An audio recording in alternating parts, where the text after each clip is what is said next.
Det är ganska enkelt att odla sina egna maggots. Och om man använder mycket maggots blir det mycket billigare än att köpa maggot. En liter maggot kostar idag mellan 150 och 200 kronor om man ska köpa det i affären. Och en liten burk kostar cirka 30 kronor.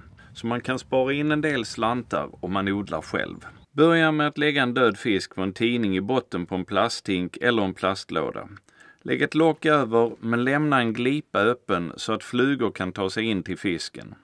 Ställ lådan utomhus i skydd från regn. Jag ställde min under ett träd i trädgården. Efter 4-5 timmar kan du titta till fisken och leta efter flugägg. Ofta läggs äggen i veck på fisken, som till exempel under gälocken eller på den sida som ligger ner mot tidningen. Här har jag tagit upp och vänt på fisken för att visa äggen.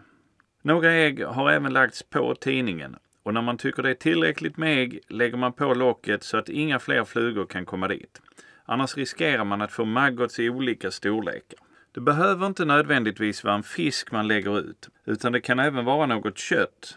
Men på de här bilderna har jag gjort 2 misstag. Dels har jag låtit flugor lägga ägg under flera dygn, vilket gör att larverna blir olika stora.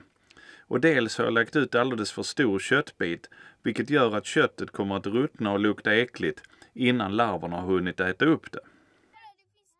Efter cirka 1 dygn bör man se de små larverna som börjat äta på fisken. Beroende på hur många ägg som lagts så tar det olika lång tid för larverna att äta upp fisken. Larverna här är drygt 3 dygn gamla och jag ser att de precis har ätit upp fisken de föddes i. Så nu lägger jag dit 2 nya fiskar för dem att äta på. Genom att bara lägga dit så mycket mat så att larverna hinner äta undan inom ett par dygn så gör det att det blir mindre fisk som ruttnar, alltså luktar det inte så farligt. Här har det nu gått 5 dygn efter äggläggningen och ni ser att de ätit upp även de senast ilagda fiskarna. Larverna har dessutom börjat äta sig ner i tidningen och jag bedömer att larverna har ätit klart. Då tar jag bort fiskresterna och skakar ur tidningen så att alla larverna hamnar i lådan. Därefter häller jag på lite sågspån för att larverna ska bli torra. Om man ska ha larverna att meta med så bör man nu lägga dem i en maggotburk tillsammans med sågspånet och förvara dem i kylskåp. Ju närmare 0 grader du kan ha i ditt kylskåp, desto längre kommer larverna att förbli larver.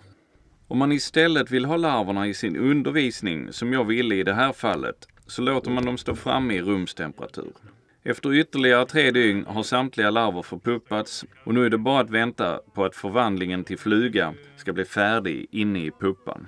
Efter cirka 8-9 dygn som puppa i rumstemperatur så kravlar det ut flugor ur pupporna.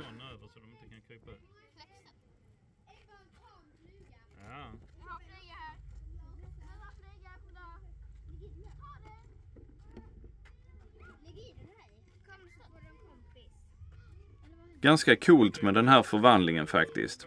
Det tar en liten stund innan vingarna vecklas ut. Det kryper fram nya flugor hela tiden och man kan sedan samlas utomhus och ha ett release party.